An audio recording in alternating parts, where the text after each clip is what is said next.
Nós vamos começar um novo currículo, nós vamos começar a tratar sobre o tema da união com Cristo. E eu coloco aqui para os amados irmãos que essa é a doutrina central da fé protestante, como os irmãos vão entender. Essa doutrina, ela tem muitas e muitas implicações. Os irmãos vão ver, talvez vão se admirar com tantos desdobramentos que existem nesta doutrina específica. E a gente vai desenvolver todo um currículo sobre ela. Eu vou disponibilizar e indicar para os irmãos algumas obras, tanto que eu estou consultando, quanto com algumas obras que os irmãos, caso queiram, podem também consultar, ler, estudar, vale a pena. Então, existe uma obra publicada pela editora Monergismo chamada União com Cristo e Identidade Sexual. Esse é um livro muito bom. Então, vale muito a pena os irmãos entenderem as implicações da identidade. A gente vai falar bastante sobre isso aqui no decorrer do nosso currículo, porque a maneira de definir identidade no cristianismo passa diretamente pela doutrina da união com Cristo. Os irmãos vão perceber isso. Um outro livro, Vivendo em União com Cristo, um livro da editora Fiel, também um livro muito bom. Esse livro, ele trata a união com Cristo como base da ética cristã. Excelente. Ele é um livro um pouco mais técnico. Na realidade, todos esses livros são mais técnicos, porque se trata de uma doutrina técnica, mas que tem muitas implicações ricas, relevantes, mas vale a pena. A gente, às vezes, não está com cabeça para ler livros tão densos, aí a gente lê alguns livros mais devocionais, biográficos. Em outros momentos, a gente está bem, né, para ler algo um pouco mais profundo, mais denso, e esses livros aí valem a pena investir. Um outro livro, União com Cristo, com o Cristo Ressurreto, do G.K. Beale, é um livraço, livro muito bom. Vários livros do Beale têm sido publicados em português. Todos esses livros você tem que ler com certas ressalvas. O único livro que a gente não lê com ressalvas é a Bíblia. Você tem que ler atento, notar as percepções, o viés teológico, até onde você concorda, até onde você discorda, aquele diálogo que a gente faz com os autores, aquelas reflexões, mas vale muito a pena. E um outro livro, do João Paulo Tomás de Aquino, é União com Cristo. Este outro livro também é um livro muito bom, um livro muito rico em metáforas, então, bem interessante. E aí fica para os amados irmãos a sugestão. Pastor, eu só tenho dinheiro para comprar um. Eu indico você Vivendo em União com Cristo, esse segundo, verdinho com preto. Esse livro aí, ele é o livro que você vai ter que tirar menos espinhas na leitura. É rico, profundo, e você não vai ter tantos problemas. Inclusive, para os irmãos que já têm ouvido falar sobre nova perspectiva de Paulo, alguns irmãos já ouviram falar sobre isso. Esse livro, Vivendo em União com Cristo, trata da nova perspectiva de Paulo, já aborda esse tópico também. Então, é um livro aí que você vai gostar bastante. Tem alguns irmãos aqui na igreja que não só leem inglês, mas são até professores de inglês. Então, eu vou indicar algumas obras para os irmãos, também em inglês, vou dizer quais são as obras que eu entendo serem relevantes. Tem muita coisa, se em português tem, em inglês tem muito mais. Então, aqui algumas obras em inglês. Eu indico, caso você vá comprar uma obra dessa, eu indico a obra União com Cristo, do Robert Lerton. Esse último livro aqui. Ele é um livro bem completo. Então, ele vai tratar da união com Cristo na Bíblia, na história e as implicações teológicas. Então, é um livro bem rico. E o livro do Constantine Campbell, que é o primeiro, aquele lá na ponta, Paulo e a União com Cristo, é a teologia de Paulo. Então, ele vai tratar da união com Cristo só nas cartas e nos escritos de Paulo. Então, um material muito rico, a gente tem trabalhado com esse material para a produção do nosso currículo e vale a pena você conhecer. A gente vai usando as obras e vai mostrando e vai usar muitas outras também. Por que, então, estudar a doutrina da união com Cristo? Por que isto é relevante para a igreja? Hoje, o meu propósito é tentar mostrar isso para você. Esta doutrina, meus irmãos, a doutrina da união com Cristo, apesar de ser uma das doutrinas mais relevantes, mais mencionadas e mais centrais das Escrituras, ela é uma das doutrinas mais negligenciadas no ensino cristão. Embora, quando você lê o Novo Testamento, você vai começar a perceber união com Cristo em todo lugar. Então, na hora que a gente abre um pouquinho os olhos, mostra o que é que acontece, você não consegue mais não enxergar esta doutrina. Eu não sei se você já teve a oportunidade de, nos anos como crente que você tem, de já ter estudado essa doutrina, de já ter parado, não apenas para ouvir uma menção disso, mas ter realmente estudado, ter realmente compreendido. Meus irmãos, essa doutrina é tão importante, que ela é mais importante do que justificação. E Martinho Lutero disse que o cristianismo ele ficaria de pé ou cairia se a gente mexesse com a doutrina da justificação. Só que a doutrina da justificação depende da doutrina da união com Cristo. Então, a união com Cristo, os irmãos vão entender, ela é central. Então, todo crente precisa entender, aprofundar esse tipo de tópico. É porque a igreja, de maneira mais geral, né, o movimento evangélico, tem abandonado um estudo mais profundo, mais doutrinário, que os irmãos acabam, às vezes, caindo de uma maneira tão simples e tão fácil em erros, em interpretações desvirtuadas das Escrituras, porque realmente não compreendem, não entendem a riqueza do nosso dogma. Então, nós estamos diante de uma teologia que é muito rica, muito profunda, por isso nós vamos desenvolver devagar e compreender aqui todas as implicações. É todo um currículo que a gente vai trabalhar com implicações basicamente em todas as doutrinas, como você vai perceber. Então, existem doutrinas, meus irmãos, que quando elas são ignoradas, essas doutrinas, elas empobrecem a igreja. E existem doutrinas que, quando elas são ignoradas, elas desorganizam a nossa teologia, elas bagunçam a nossa teologia.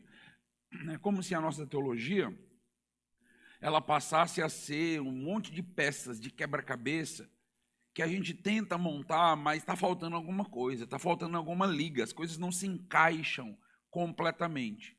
Esta doutrina é uma doutrina liga, é uma doutrina que ela vincula as demais doutrinas, ela segura e faz uma amarração dentro das Escrituras. Sem união com Cristo, o Novo Testamento, ele se torna um quebra-cabeça de peças soltas e desconexas.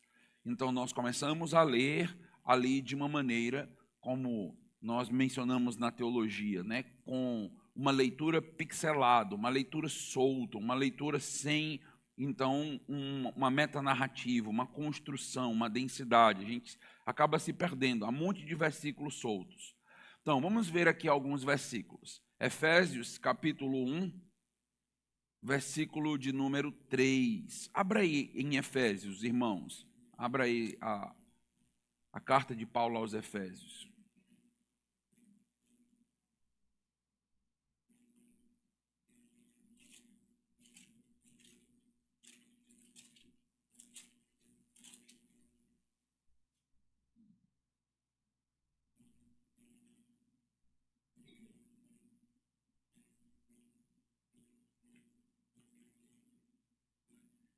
Olha aí o versículo de número 3. Bendito seja o Deus e Pai de nosso Senhor Jesus Cristo, que nos abençoou com todas as bênçãos espirituais nas regiões celestiais. Parou aí? Nas regiões celestiais em Cristo. Se você notar, antes da fundação do mundo, Deus nos escolheu nele Nos escolheu em quem? Nele. Nos escolheu nele, em Cristo, para sermos santos e irrepreensíveis diante dele. Em amor nos predestinou para ele, para sermos adotados como seus filhos, por meio de Jesus Cristo, segundo o propósito da sua vontade, para louvor da glória de sua graça, que ele nos concedeu gratuitamente no amado. Nele, olha a expressão do versículo 7, nele temos a redenção, pelo seu sangue a remissão dos pecados, segundo a riqueza da sua graça. E o texto aí continua. Eu não sei se existe alguma versão que os irmãos estejam aí com ela em mãos, que no versículo 3 para o versículo 4, você tem aqui, nos abençoou com todas as bênçãos espirituais nas regiões celestiais. Aí o versículo 4 tem em Cristo. Tem alguma versão que está assim? Tem? Pronto, a expressão em Cristo no versículo 4. Algum irmão tem aí? Levanta aí a mão, se está assim na sua Bíblia. Ok, tem uma irmã aqui com a Bíblia assim, que separa a união com Cristo e coloca essa expressão em Cristo no versículo 4. Em Cristo, antes da fundação do mundo, Deus nos escolheu nele, tal. Então, tem versões que, por não compreenderem exatamente a doutrina da união com Cristo, na hora de versificar, na hora de separar os versículos, causou um problema na maneira de interpretar a Bíblia. Então, aqui fica um alerta. Esta divisão que nós temos nas Escrituras, tanto de capítulos quanto de versículos, essas divisões não são inspiradas. Essas divisões, elas começaram a acontecer, meus irmãos, já no momento bem posterior do cristianismo. E a tentativa é facilitar para nós. Só que, às vezes, quando a gente lida com versículos soltos, isso não facilita, isso atrapalha, isso dificulta. Então, o que foi inspirado foi o texto. O texto era um texto corrido, não existia versículos, não existia capítulos. Não se preocupe tanto com capítulos e versículos, não se preocupe, porque quando você fica muito preso a capítulos e versículos, isso pode prejudicar o seu entendimento do todo, o seu entendimento do que ele quer dizer. Veja sempre, quando encerra o capítulo, se o próximo capítulo encerrou o assunto. Se não encerrou o assunto, continue o capítulo. Então, não pare no capítulo 1, senão você vai perder o assunto. Então, é como uma carta. Então, a carta é uma carta só, é um texto só. Então, os versículos da mesma maneira, você tem que perceber, opa, parou, acabou aqui um assunto, começou outro. Ah, pronto, agora tem uma divisão. Então, uma divisão de parágrafos, uma divisão maior. Então, muita gente se confunde com as Escrituras justamente por não ter entendido ainda como estuda as Escrituras, como ler a Bíblia. Então, cuidado com isso, cuidado com versículos, cuidado com capítulos. Leia vendo a ideia, vendo a construção, vendo o todo. E aí, se os versículos facilitarem para isso, amém. Se os capítulos facilitarem, amém. Outras vezes acabam complicando, como aconteceu aqui em algumas traduções para a língua portuguesa nesse texto de Efésios, tá bom? Mas o que eu quero destacar com você é aqui que nós temos essa doutrina. Colossenses 2, 6 e 7. Assim como recebestes Cristo Jesus, o Senhor, andai nele. A expressão andai nele. Receberam Jesus Cristo como Senhor, agora vocês precisam andar nele. Então veja, as nossas bênçãos, depois a gente vai entrar com detalhes para a gente conversar sobre isso. As nossas bênçãos são bênçãos em Cristo, são bênçãos celestiais em Cristo. Este é um dos pontos que vai diretamente em confronto com essa ideia de sermos abençoados aqui na terra, a busca por bens materiais, a busca por progresso econômico aqui na terra. A Bíblia faz questão de dizer que as nossas bênçãos são bênçãos nas regiões celestiais, são bênçãos espirituais, com toda sorte de bênção espiritual. E não dá para falar de bênção espiritual sem passarmos pela cruz, sem entendermos o que aconteceu na conversão. Não dá. Então, toda bênção dentro do cristianismo passa pelo crisma de Cristo Jesus. Em Colossenses, nós temos agora um aspecto interessante. Assim como recebestes Cristo Jesus, conversão, né, sua salvação, assim andai nele. O que é que ele quer dizer com andai nele?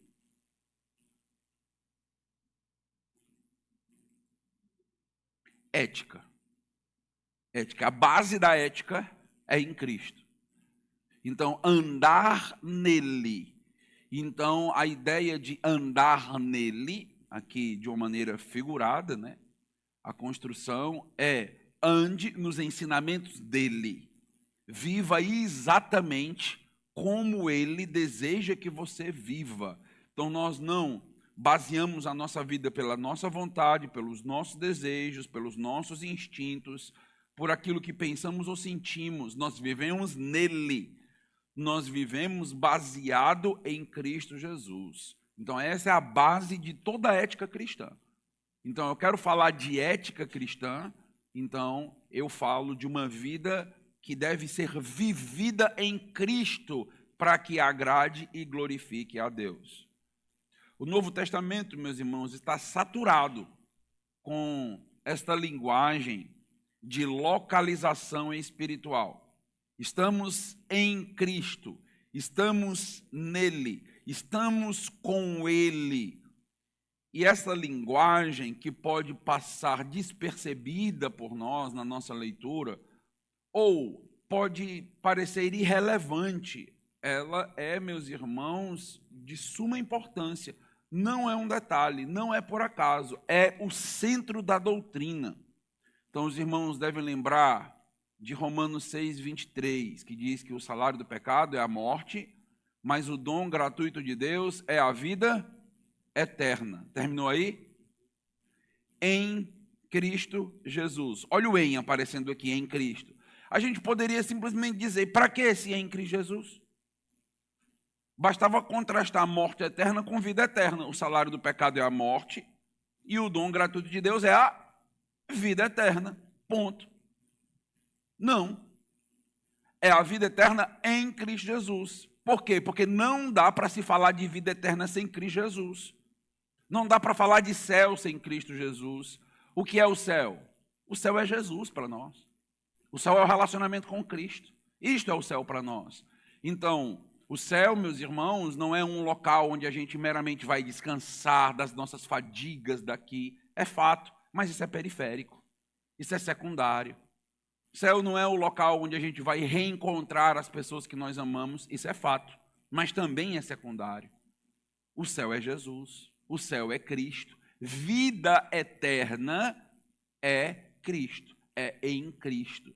Então, quando aparece essa expressãozinha no final do versículo, em Cristo, esta expressão, ela não está aparecendo apenas para completar a sua Bíblia. Ela está aparecendo para te dizer, olha, você deve interpretar tudo o que eu disse a partir desse ponto.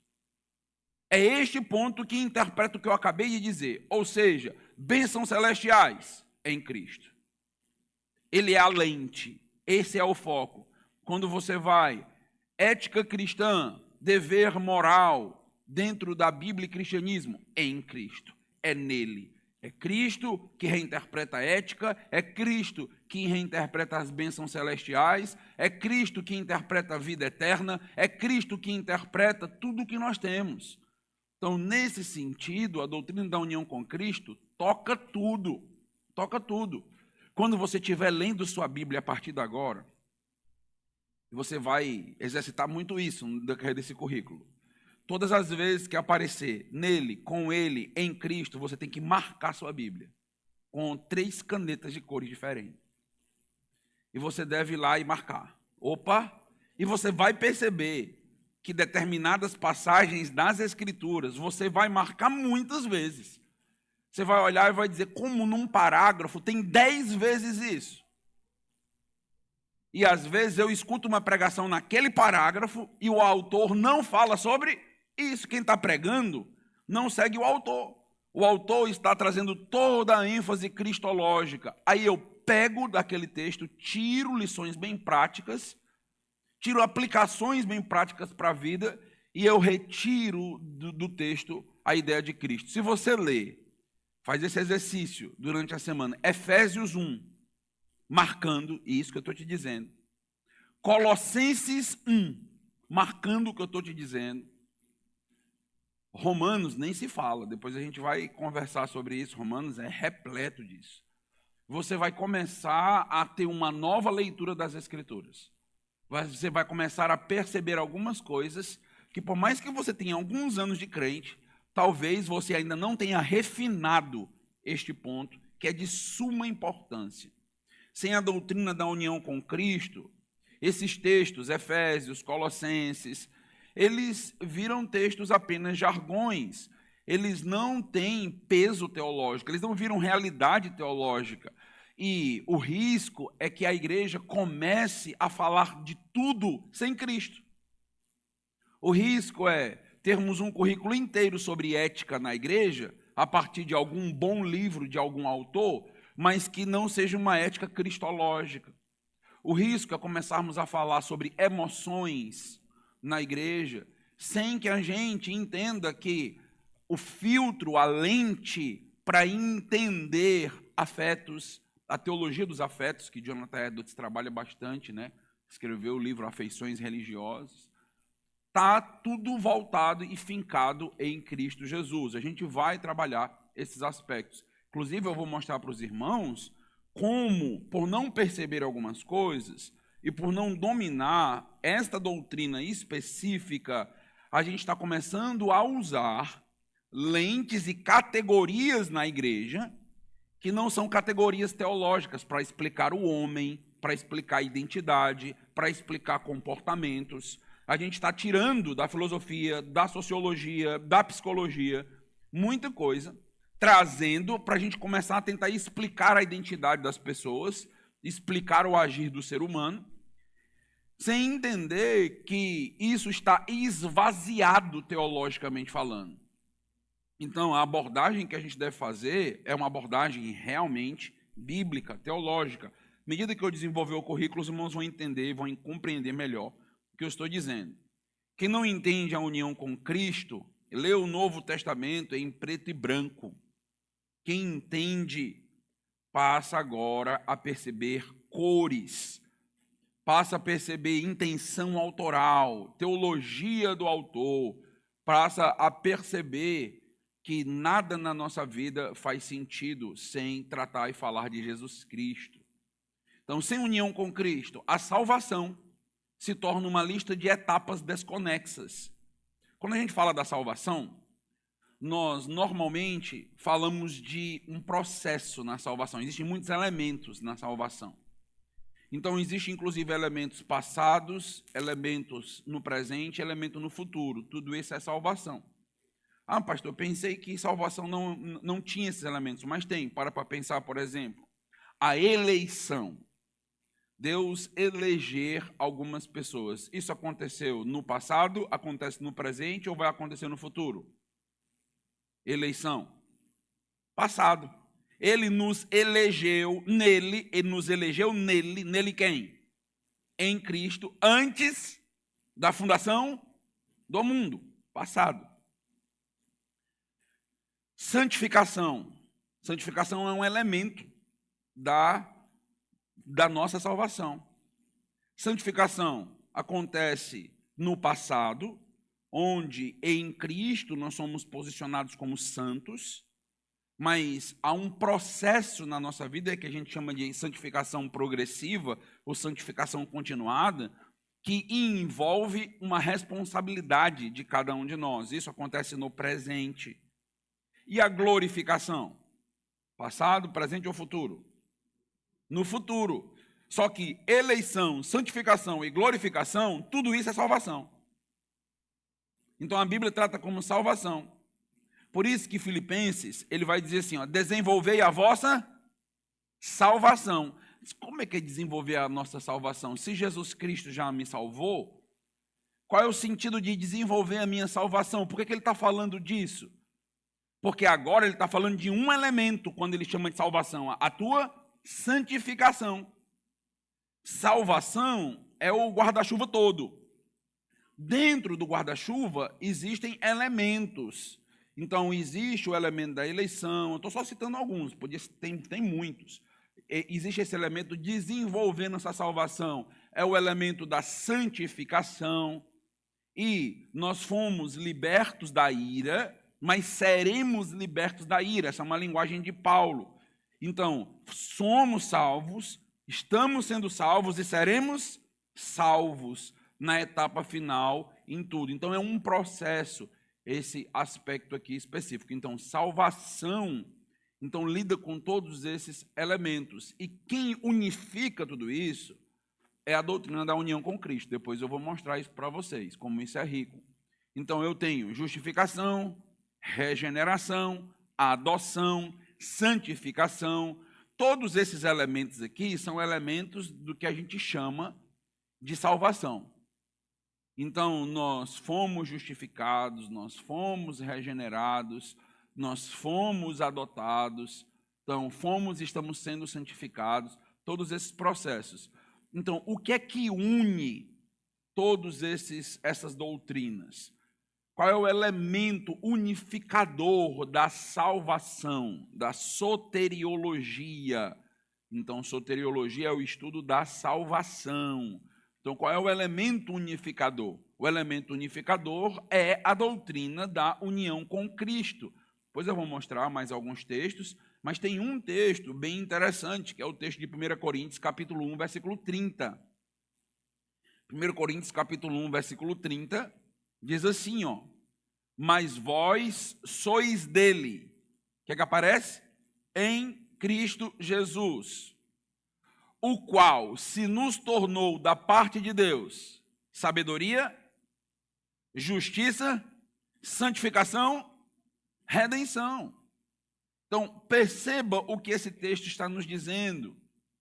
É porque somos dele, porque estamos em Cristo Jesus, o qual se tornou da parte de Deus, Jesus Cristo se tornou da parte de Deus justiça. Então pense, não dá para falar de justiça no Novo Testamento sem falar de Jesus, não dá.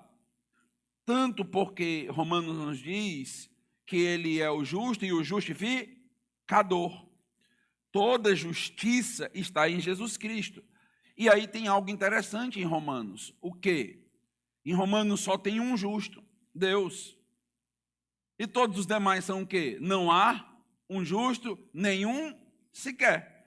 Todos nós somos injustos, todos nós somos injustos. Romanos tem o propósito de confrontar o justo, o único justo, com os injustos, que somos nós. E é interessante porque, à medida que o livro de Romanos se desdobra, ele vai colocando certas situações delicadas, né? Como, por exemplo, Deus amou Jacó e aborreceu a Esaú antes deles nascerem. Aí a gente diz, mas isso não é justo. Quem é que está dizendo que não é justo? Os injustos. Os injustos estão dizendo que o único justo da história fez um plano injusto. Que tal? Paulo diz, isso é incoerência. Você não pode dizer isso. Diante de Deus, cala-se toda a boca. Você não pode chegar para Deus e dizer que o plano dele é injusto. Você é injusto. Sua vida é injusta. Você não faz nada justo. Leia Romanos 3.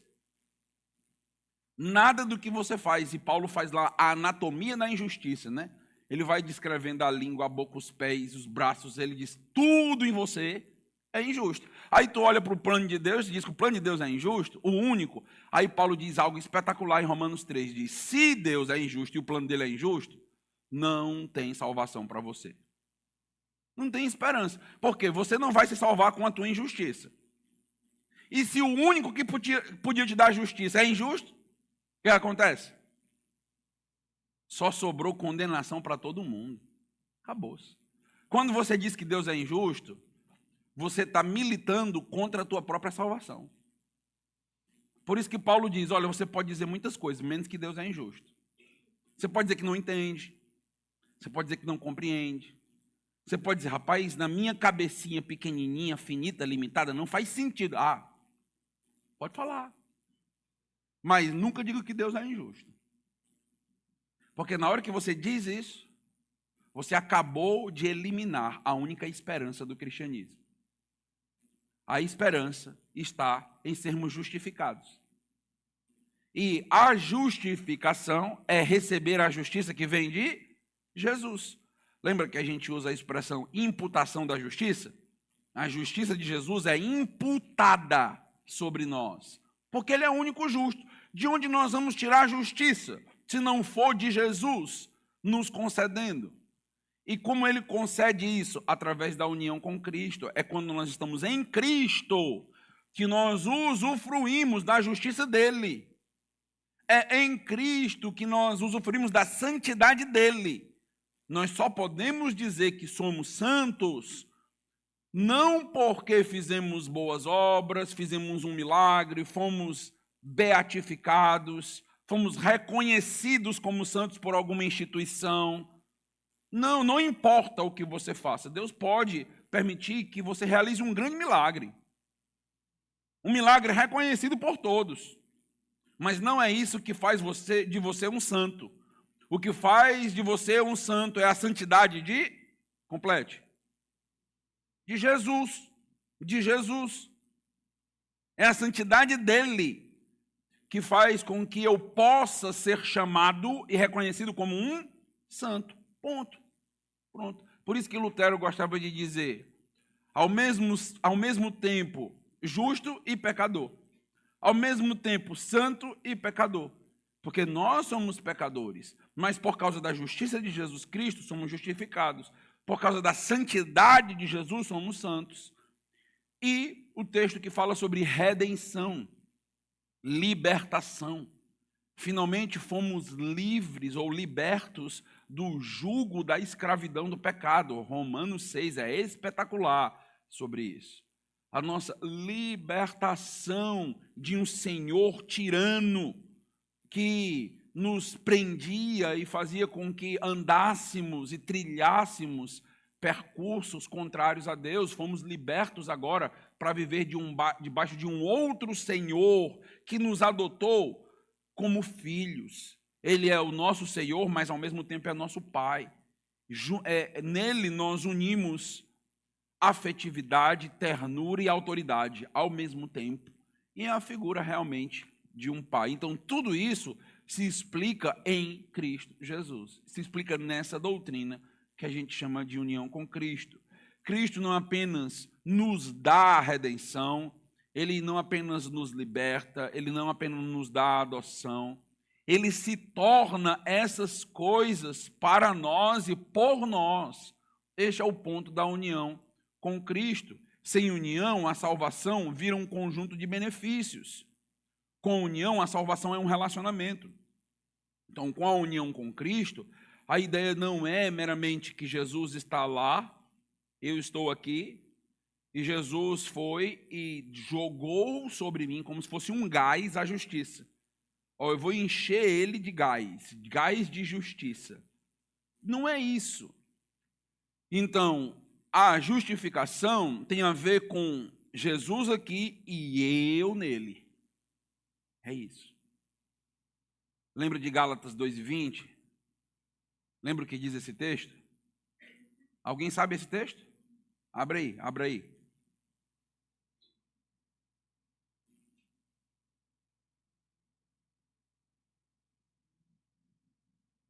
Texto para marcar com 3 canetas. Gálatas 2:20.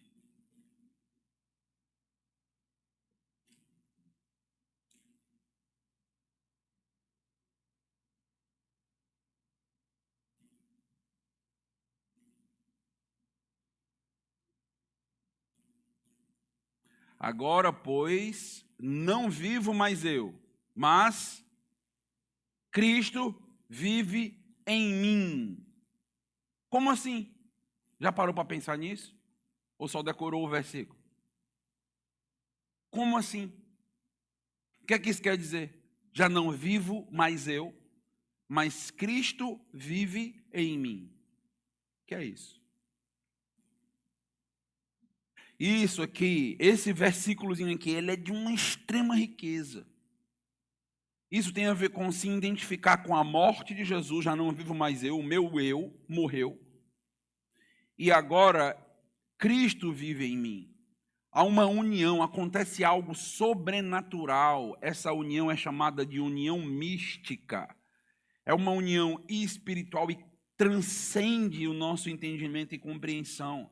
Mas a ideia é que o crente não passa apenas por uma mera transformação. Não é apenas uma mudança de hábitos. O que acontece é que nós estamos em Cristo. Estamos nele. Então, o que nós fazemos, nós não fazemos externo a Jesus, nós fazemos como Jesus. Então, a ideia, meus amados irmãos, é que nós somos o corpo de Jesus. Nós estamos agindo como Jesus. Nós fazemos aquilo numa identificação direta com Jesus Cristo. Tudo que nós fazemos, isso é base interessantíssima para a ética. Então, toda postagem que eu coloco na internet, eu estou postando como se eu fosse Jesus. Receba. Você acha que Jesus publicaria isso? E por que tu está fazendo? Por que eu estou fazendo? Veja que este é o freio. Não vivo mais eu, mas agora é Cristo. Em tudo que eu faço, as pessoas precisam ver Cristo a todo momento. Em tudo é Cristo, meus irmãos. Então esta é a grande base, esse é o grande aspecto. Então não é ser melhor do que eu mesmo. Às vezes, olha, se tu for melhor do que tu mesmo no ano passado, tá bom, tá terrível. Não é ser melhor do que você mesmo, é ser Cristo Jesus. E nós estamos nele, e ele nos capacita, e tudo que nós temos é nele. Depois eu vou mostrar para os amados irmãos que a Bíblia, ela chega ao ponto de dizer que nós já estamos, Efésios, lembra desse texto, depois a gente aprofunda ele. Nós já estamos assentados nos tronos celestiais em Cristo Jesus. Nós já estamos. Base para a segurança de salvação. Vou falar depois disso aqui para vocês. Nós já estamos. Jesus já está lá, ninguém tira mais. E eu estou nele, ele em mim. Isso é muito, muito rico e muito diferente do que às vezes a gente entende sobre a doutrina da cristologia, da salvação. Então tem bem mais implicação em ser um crente, bem mais, é bem mais rico ser um crente. Jesus Cristo define tudo, minha moral, meu modo de agir. Jesus Cristo define quem eu sou, o que eu sinto, o que eu deveria sentir, as minhas bênçãos, para onde eu vou. Tudo está definido, tudo está em Jesus. Então não há por que ter crise de identidade. Não tem por que ter esse tipo de coisa no cristianismo. Não tem por que termos uma dificuldade de saber para que eu nasci e o que Deus quer de mim. Deus quer que você seja Jesus. Deus quer que você sirva ao Pai como Ele serviu, a ponto de dar a sua vida pela causa, a ponto de dar a sua vida pelo reino, a ponto de dar a sua vida pelo Evangelho. É por isso que tem muitos crentes com vidas vazias dentro da igreja. Porque não entenderam o Evangelho, não entenderam a teologia.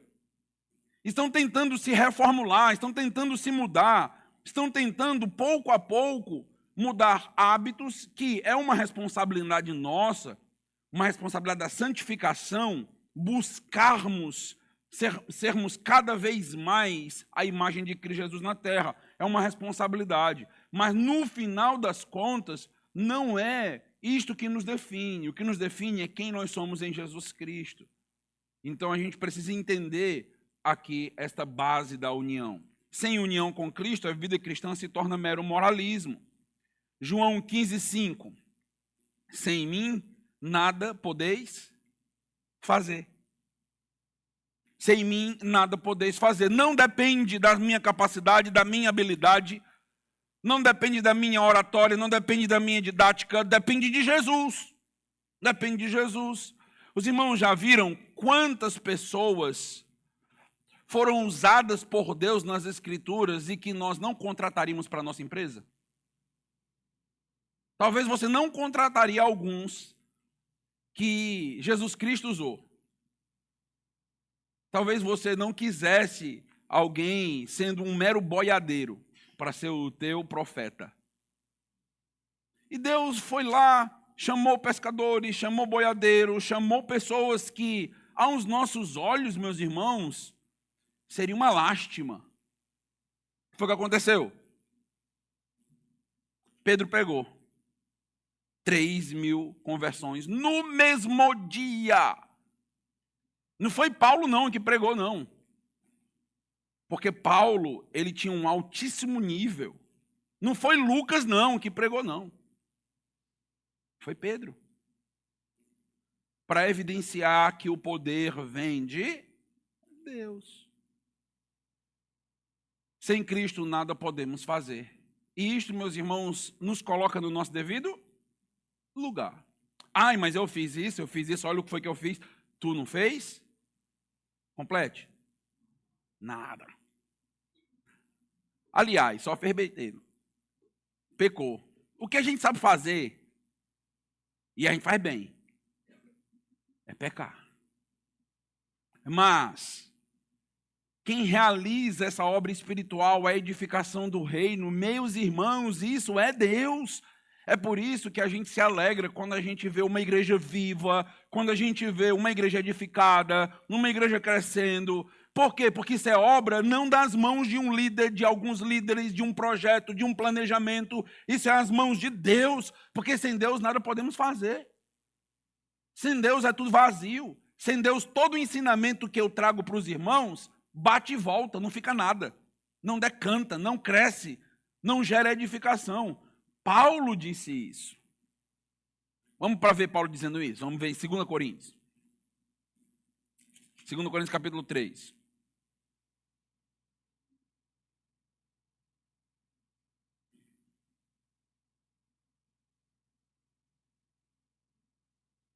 Segundo Coríntios capítulo 3. Quem fundou a igreja de Corinto? Paulo, não foi? A gente já estudou inclusive sobre isso. Paulo foi o missionário enviado por Deus para fundar este trabalho, esta igreja. Muitas pessoas se converteram ali, uma igreja robusta se levanta na cidade mais promíscua que existia na época.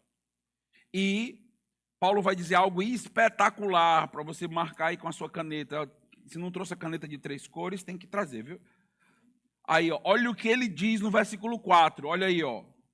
E é por meio de Cristo que temos tal confiança em Deus. O quê? Versículo 5. Não que por nós mesmos sejamos capazes de pensar alguma coisa, como se partisse de nós. Pelo contrário, o que o texto diz agora? A nossa capacidade, a nossa suficiência vem de Deus. Vem de Deus. Por isso, só Deus deve ser adorado na igreja. Só Deus. Ele usa servos, todos nós somos servos. Todos nós somos instrumentos do Senhor na vida uns dos outros. Mas qualquer glória para homens ou mulheres é vanglória. Porque toda capacitação vem de Deus. Meus irmãos, esta é uma tecla repetida no Novo Testamento. Tiago vai dizer, tudo de bom que existe desce do Pai das luzes que está no céu. Tudo vem do nosso Deus.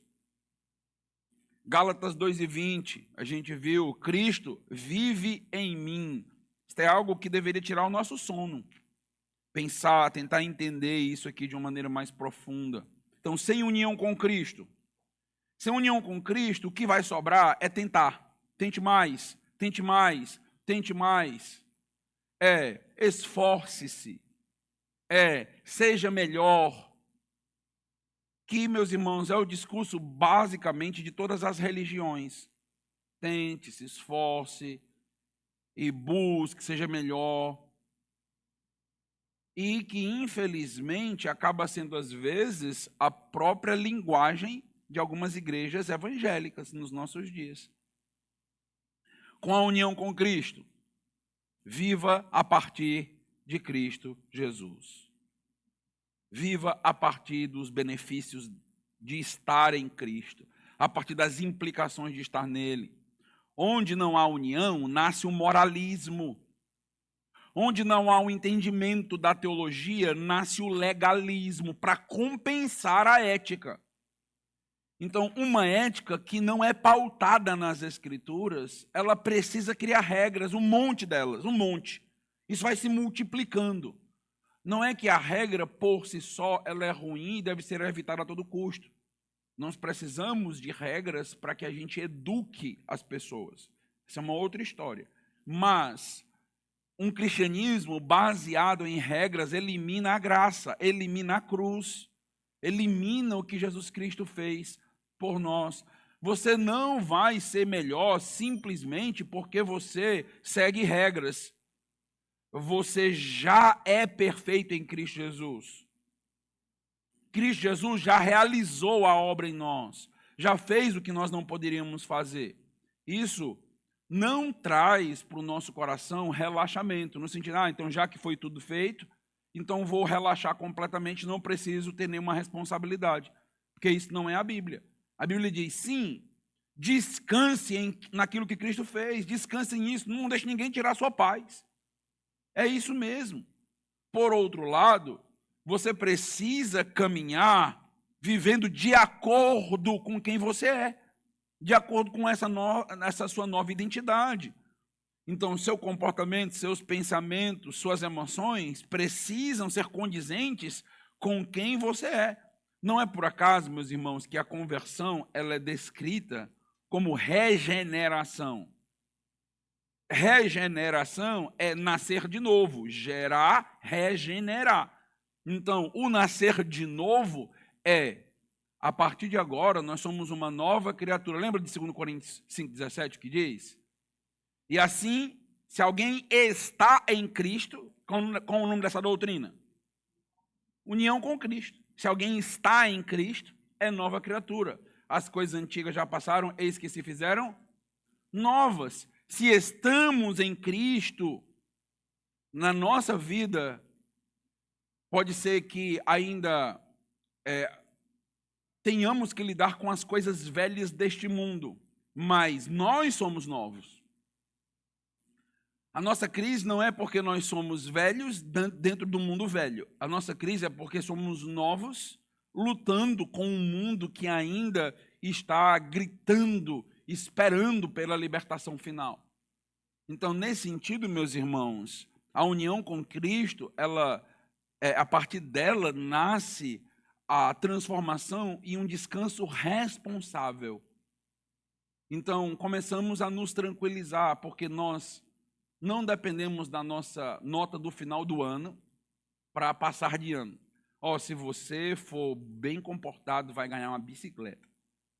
No final do ano, seu pai e sua mãe vai te dar uma bicicleta. Certo? Com Cristo, não é por mérito. Por Cristo já temos tudo. Já temos tudo. Já recebemos tudo. Então já estamos nele. E isto, meus irmãos, é a doutrina da união com Cristo. Sem união com Cristo, a segurança da salvação se torna instável. Depois a gente vai explorar cada aspecto desse, tá? Só estou mostrando que se você tirar essa união, tudo desanda. Então todo o prédio cai. Colossenses 3:3, a vossa vida está escondida com Cristo em Deus. A nossa vida está oculta em Cristo. É o que Paulo menciona. Então, o que quer dizer isso? Não passe por esses versículos de maneira tão rápida. Não vá lendo sua Bíblia e você para num versículo desse, a minha vida está oculta em Deus, em Cristo Jesus. Como assim? O que esse texto quer dizer? O que Paulo quer dizer? Senão você não vai entender a Bíblia. Você não vai compreender. O que significa a minha vida está oculta? Meus irmãos, os puritanos, teologia do século 17 e 18, eles eram acostumados a pegar um versículo desse, passar semanas pensando, parando. O que é isso? O que é que significa minha vida está oculta em Deus? O que é isso? Quais as implicações disso? Como é isso? Precisa entender isso. Nós estamos vivendo numa época da informação. Quanto mais informação, melhor. Já perceberam? Chega no final do ano, quantos livros você leu? Li 30. Foi. Quantos livros você refletiu e meditou? Ponderou? Entendeu as implicações daquilo? Quantos? Faz uma grande diferença. Então, não se deixe enganar pelo espírito da nossa época, em que quanto mais informação, quanto mais pregação. Ah, pastor, eu escuto pregação todo dia. 3, 4, 3, 4, 3, 4 todo dia. Se juntar, aí o senhor multiplica aí, 4 vezes 7, 28. Pastor, 28 pregação por semana. Se tu escutar uma boa pregação, e tu meditar, refletir, pensar, ponderar, como a gente usa a linguagem, né? Se você ali ruminar, mastigar aquilo, foi entendendo as implicações, talvez seja mais rico do que as 28 pregações que tu escutou na semana. Estamos acostumados, meus irmãos, com o feed das redes sociais. Informação, informação, informação, informação, informação, vai, e não fica nada. Não fica nada. Ano após ano, escuta, e não tem teologia. Não consegue ler a Bíblia direito. E que cristianismo é esse que está sendo proposto? O que é que está sendo ensinado? Não é isso. Cristianismo não é isso. Cristianismo, meus irmãos, se resume a meditação e reflexão profunda e vida. E viver aquilo. Ser uma comunidade que vive aquilo. Ser uma comunidade que entende e encarna a verdade. É isso. Não é uma grande quantidade de mensagens que faz a diferença na minha e na sua vida, não. Grande quantidade de livros que faz uma diferença na minha vida e na sua vida, não. Sem minha vida estar escondida em Cristo, ela é tão segura quanto Cristo é seguro, se a minha vida está escondida nele. Sem união. Segurança baseada em desempenho. Então não dá para falar de segurança da salvação sem entender a união com Cristo. Não dá. Porque a única coisa que traz tranquilidade para nós é saber que estamos unidos a Cristo e que Jesus Cristo, como diz Hebreus capítulo 6, ele já entrou no Santo dos Santos dos céus, ele já está lá, ele já está na sua posição e usufruindo da herança que nos aguarda. Ele já está, nós já ressuscitamos com Cristo Jesus. Vou perder a salvação, aí tu morre, tu ressuscitou e morre. Faz sentido algumas coisas. Então, mas sem a doutrina da união com Cristo, então vira realmente desempenho. Você tem que fazer isso e isso para poder ser salvo e continuar sendo salvo. Você mantém sua salvação. Meus irmãos, entenda de uma vez por todas. A nossa salvação é baseada em Cristo Jesus, na sua obra e no seu sacrifício. Se alguém fez alguma coisa pela nossa salvação, não fomos nós. Foi Jesus. É obra dele. E ele não apenas nos salvou e nos largou à própria sorte. Porque se Jesus Cristo tivesse nos dado a salvação e tivesse dito assim, pronto, agora mantenha, sabe o que aconteceria? Na próxima esquina tu bateria o carro. Não tem como. Ele tem que assegurar. Ele tem que me dar e assegurar. E uma maneira disso é entender que não sou mais eu quem vive, mas Cristo vive em mim. É Cristo. Se você disser que eu vou para o inferno, você está dizendo que Cristo vai de novo para a cruz. Fui salvo. Em Cristo Jesus não há condenação, ele já pagou a condenação.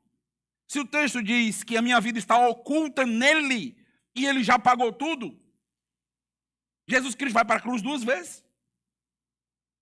Qual é o sentido disso?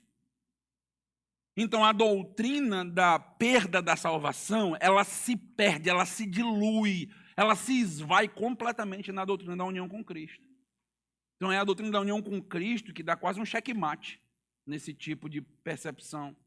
Com a união com Cristo, a segurança é baseada em pertencimento. Só um último tópico para encerrar: sem união com Cristo, a igreja se torna uma associação religiosa. Então, os irmãos conhecem, eu não vou ler o texto de 1 Coríntios 12, versículos 12 e 13, é o texto que fala que nós somos um corpo, e que esse corpo é constituído de muitos membros diferentes que receberam diversos dons. Então, que linguagem é essa, meus irmãos? Já pararam para pensar que ele é dito que a igreja é um corpo e Jesus é a cabeça desse corpo? Que linguagem é essa que a Bíblia usa? Tem que parar, pensar, refletir sobre isso aqui. Estamos unidos a Cristo. E como o texto diz que nós compomos um corpo, nós estamos unidos uns aos outros.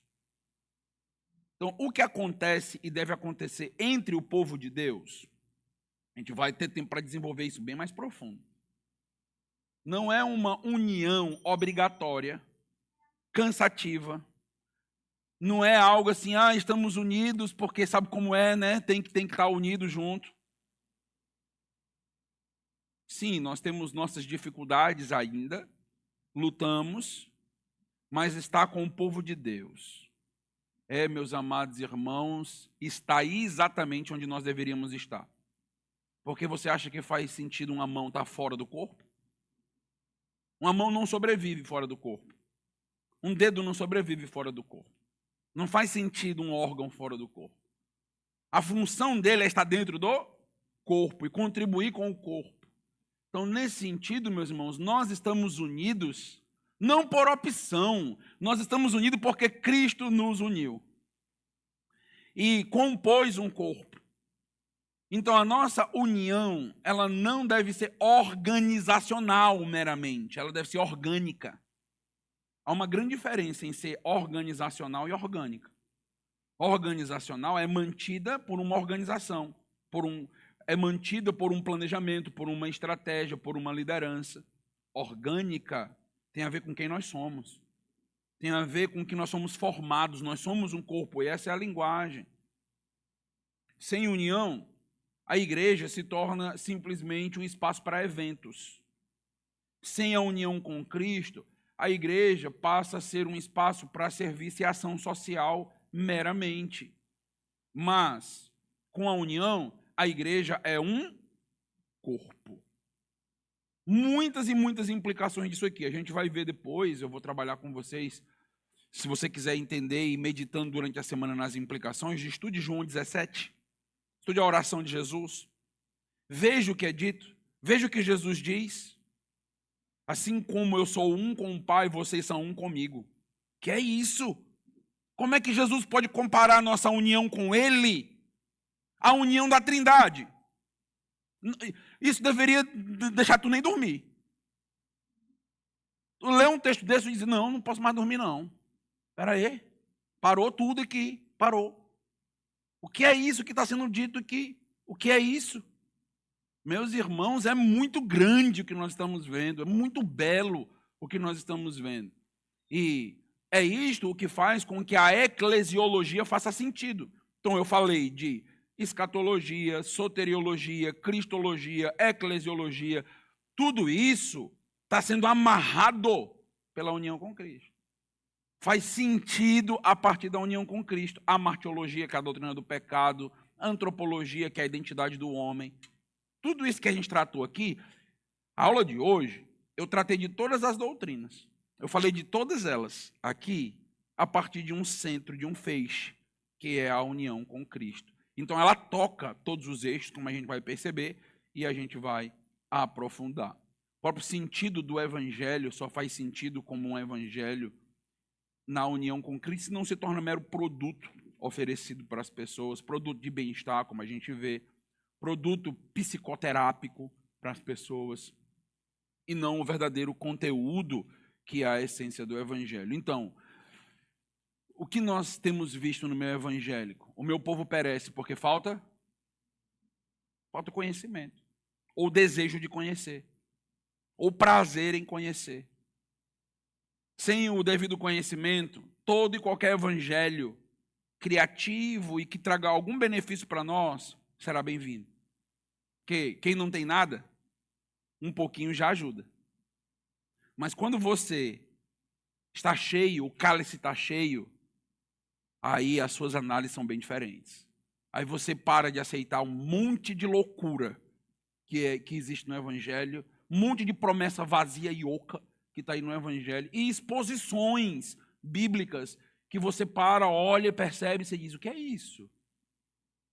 Por que o centro do texto não foi enfatizado? O que é que o autor, o que é que o preletor, melhor dizendo, está querendo, indo de encontro ao autor? O que é que está acontecendo? Falso evangelho, púlpitos falsos, ensinamentos completamente distantes da verdadeira teologia. Deus nos ajude nesse currículo. Espero que a gente consiga aí desenvolver um bom currículo e eu tenha conseguido aí chamar a sua atenção para o tema e a riqueza de todo esse tema. Alguma pergunta que algum irmão queira fazer, ou alguma participação? Pode levantar sua mão e a gente encerra. Irmão Ismael? A gente vai trabalhar a doutrina da união com Cristo, ela é uma doutrina do Novo Testamento. Mas eu vou mostrar que no Antigo Testamento existia a união com o primeiro Adão. Agora, no Novo Testamento, a união é com o segundo Adão. Então, há uma transição, a gente vai ter uma aula sobre essa transição. Mais alguém? Excelente pergunta. E que, inclusive, diferencia a gente do grupo presbiteriano, na visão da união com Cristo. É essa perguntinha que o Ismael fez aí, tão simples. Irmã Hanna.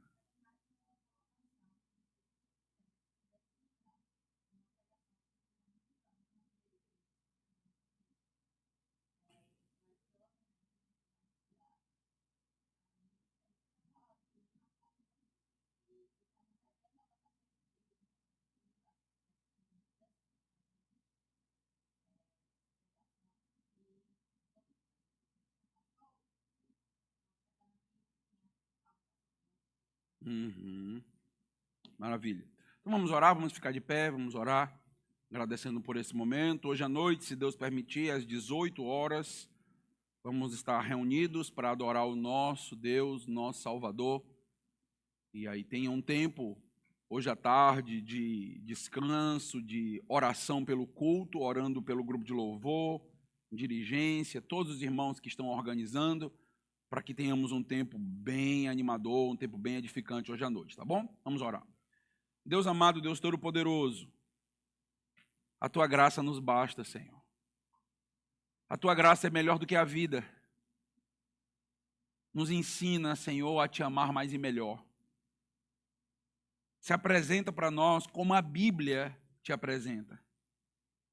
Nos ajuda, Senhor, a termos uma leitura mais rica, mais profunda. Aqueles que já conhecem e dominam essa doutrina, certamente vão ter o prazer e a oportunidade de rever, revisar e até acrescentar alguns aspectos. Aqueles, ó Deus, que só ouviram falar ou nem ouviram falar, certamente vão ser muito impactados e vão crescer bastante. Senhor, precisamos da Tua graça, porque sem Ti nada podemos fazer.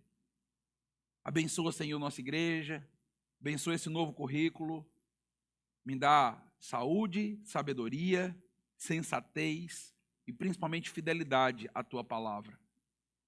Ó Deus, Te pedimos por hoje à noite, pedimos que o Senhor nos enriqueça mais uma vez com louvores tão belos, tão bem tocados.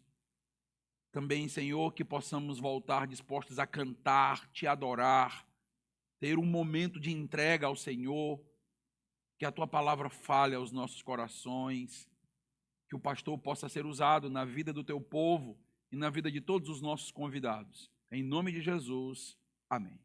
Deus abençoe, meus irmãos.